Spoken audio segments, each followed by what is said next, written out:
Hello, मैं हूं कुशाग्र सिंह और आज आपका फिर से स्वागत है मेरे एक नए वीडियो में, जिसमें मैं आपको बताऊंगा कि OHE मतलब कि ओवरहेड इक्विपमेंट्स के जो पोल्स रहते हैं या फिर हम उन्हें मास्ट भी कह सकते हैं, उसके बीच में वो नंबर जो लिखा रहता है उसका क्या मीनिंग है। नहीं तो फिर आपने कई बार वो पत्थर भी देखा होगा, तो पत्थर में जो नंबर लिखा रहता है उसका क्या मीनिंग है। तो मैं आपको बता दूं, बेसिकली ये किलोमीटर्स बताते हैं। अब आप सोच रहे होंगे किलोमीटर्स कहाँ से बताते हैं और इसका क्राइटेरिया क्या है और ये कैसे डिसाइड कर सकते हैं। तो चलिए समझते हैं इस चीज़ को। तो सबसे पहले तो मैं आपको ये बता दूं कि 1 किलोमीटर में लगभग 30 से 40 इलेक्ट्रिक के मास्ट मतलब कि इलेक्ट्रिक पोल्स रह सकते हैं। और अगर स्ट्रेट लाइन रही तो ये हर 70 मीटर में एक लगा रहता है, और थोड़े बहुत अगर कर्व वगैरह रहा तो फिर इसकी संख्या बढ़ जाती है, मतलब कि इसे और ज़्यादा पास पास लगाया जाता है। और वहीं जो आप पत्थर देखते हैं वो हर 100 मीटर में एक पत्थर लगा रहता है और वो एकदम एक्यूरेट किलोमीटर बताता है। तो चलिए जानते हैं किलोमीटर आखिर डिसाइड कैसे होते हैं। तो मैं आपको बता दूं, रेलवे के पहले 9 जोन्स हुआ करते थे।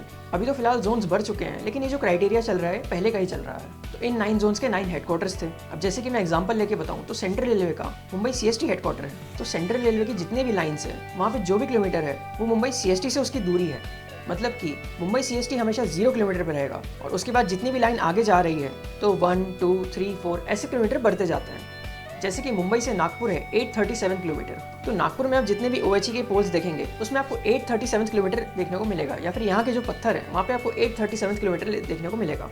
और वहीं बीच में वो ऐसे ही बढ़ते बढ़ते आए हैं नागपुर तक के। ऐसे ही अगर आप किसी और स्टेशन के बीच में वहाँ का किलोमीटर देख रहे हैं तो वो जिस जोन में पहले आया करता था उसी हेडक्वार्टर से उसकी वो दूरी है। तो अब आप ये तो समझ गए कि किलोमीटर नंबर आखिर क्या है और वो कैसे डिसाइड किए जाते हैं। इसके बाद आपने OHE पोल्स पर देखा होगा, मतलब कि OHE मास्ट पर आपने देखा होगा एक और नंबर इनके साथ दिया रहता है। जैसे कि 20 है तो 20/1, 20/2, 20/3 और एक कुछ दूरी तक चलते हैं। इसके बाद फिर से वो 1, 2, 3, 4 ऐसे शुरू हो जाते हैं।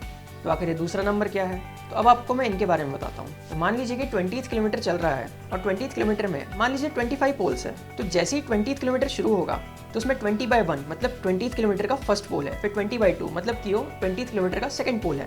ऐसे ही चलते चलते 20/3, 20/4, 20/5 ऐसे चलते चलते वो पूरा खत्म हो जाएगा। और जैसे ही मान लीजिए वो 25th पोल आया मतलब कि 20th किलोमीटर खत्म।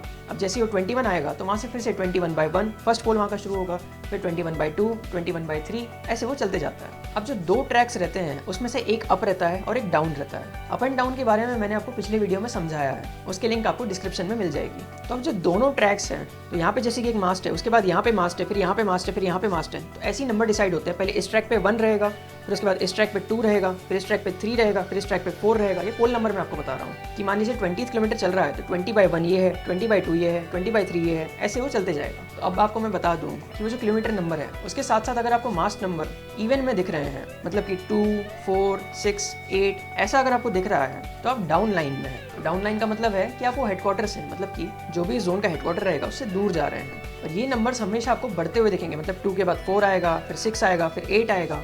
और वहीं अगर आप अप लाइन में हैं तो आपको ऑड नंबर्स में दिखेंगे, और अप ट्रैक में हमेशा जो ये नंबर्स है वो घटते हुए आपको दिखेंगे। तो जैसे कि मान लीजिए पहले 7 है, फिर 5 आएगा, फिर 3 आएगा, फिर 1 आएगा। तो इसमें ऐसा चलता है। तो अब आप इससे ये भी पता लगा सकते हैं कि आप अप ट्रैक में हैं या फिर डाउन ट्रैक में हैं, क्योंकि अगर आपका किलोमीटर नंबर बढ़ रहा है तो आप डाउन ट्रैक पर हैं, और अगर आपका किलोमीटर नंबर घट रहा है तो फिर आप अप ट्रैक में हैं। तो ये थे कुछ क्राइटेरिया उन नंबर्स के बारे में जानने के लिए। अब मैं आपको बता दूं कि वो जो नंबर रहता है वो हमेशा एक ब्लू कलर की प्लेट पे लिखा रहता है और उसमें भी उसे येलो कलर में लिखा जाता है। तो अब आप सोचते होंगे कि आखिर ऐसा क्यों है। तो ये इसलिए ऐसे लिखा जाता है ताकि रात में जब भी अंधेरा हो और उसमें जब लाइट पड़ेगा तो चमकेगा, जिससे कि लोको पायलट्स को ये आसानी से दिखेगा। और वहीं मान लीजिए अगर कोहरा है, मतलब कि फॉग है, तब भी अगर इस पे लाइट पड़ेगी तो ये आसानी से विजिबल रहता है क्योंकि ये चमकता है, इसमें रेडियम लगा है। अब आपने किलोमीटर नंबर्स के बारे में तो जान लिया कि आखिर क्या होते हैं, पर अब आप ये सोच रहे होंगे कि इनका आखिर काम क्या है। तो मैं आपको बता दूं, मान लीजिए किसी भी ट्रैक में किसी एक स्ट्रेच है जहाँ पे उनको मेंटेनेंस करना है। तो अब ये लोको पायलट को कैसे बताएं कि उस ट्रैक उतनी चीज़ का मेंटेनेंस करना है, या फिर स्टेशन मास्टर को कैसे इन्फॉर्म करें। तो वो यही किलोमीटर नंबर देख कर किया जाता है। अब जैसे कि मान लीजिए 40th किलोमीटर से 50th किलोमीटर तक का मेंटेनेंस चल रहा है, और वो भी 40/2 पोल से 50/3 पोल तक। तो डायरेक्टली जो अपना OHE पोल है उसमें वो नंबर देख के नोट करके स्टेशन मास्टर को या फिर लोको पायलट को बता दिया करेंगे, और इस हिसाब से लोको पायलट्स को एक कॉशन ऑर्डर दे दिया जाएगा जिसमें उन्हें बोला जाएगा कि 40/2 से आपको ये गाड़ी धीमे करना है, और जैसे ही 50/2 किलोमीटर से गाड़ी निकल जाएगी तो आपको वापस स्पीड इंक्रीज कर देना है। तो इससे कोई भी चीज़ की लोकेशन पता करना बहुत आसान हो गया। मैं इसका एक और एग्जांपल देता हूँ। मान लीजिए लोको पायलट को कोई बॉडी दिख गई, मतलब कि मरी हुई बॉडी, और उसे ये बात इन्फॉर्म करना है स्टेशन मास्टर को। तो तुरंत ही अगले वाले जो स्टेशन मास्टर है उसको इन्फॉर्म कर देगा कि इतने किलोमीटर नंबर पर यहाँ पर मैंने एक बॉडी पाई। तो इससे किसी भी चीज़ की लोकेशन निकालना बहुत आसान हो गया है, इसलिए किलोमीटर नंबर्स लिखे गए। अब आपके मन में एक और डाउट होता होगा कि जहाँ पर इलेक्ट्रिफिकेशन नहीं है वहाँ तो OHE पोल है ही नहीं, तो वहाँ पर हम कैसे डिसाइड करते हैं। तो मैं आपको बता दूँ, वहाँ पर सिर्फ एक पत्थर रहते हैं तो इन पत्थर से ही डिसाइड किया जाता है, क्योंकि हर 100 मीटर में एक लगे हैं।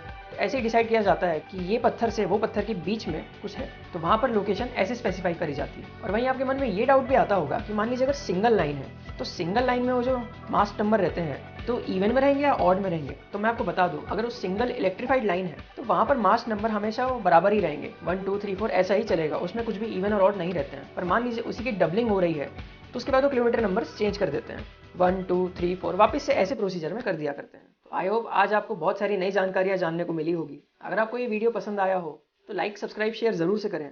नीचे डिस्क्रिप्शन में मेरे इंस्टाग्राम की लिंक दी है, उसे जाकर फॉलो करें। तो मिलते हैं ऐसी किसी वीडियो में बहुत सारी ट्रेन्स की जानकारियों के साथ। Thank you so much for watching this video. धन्यवाद।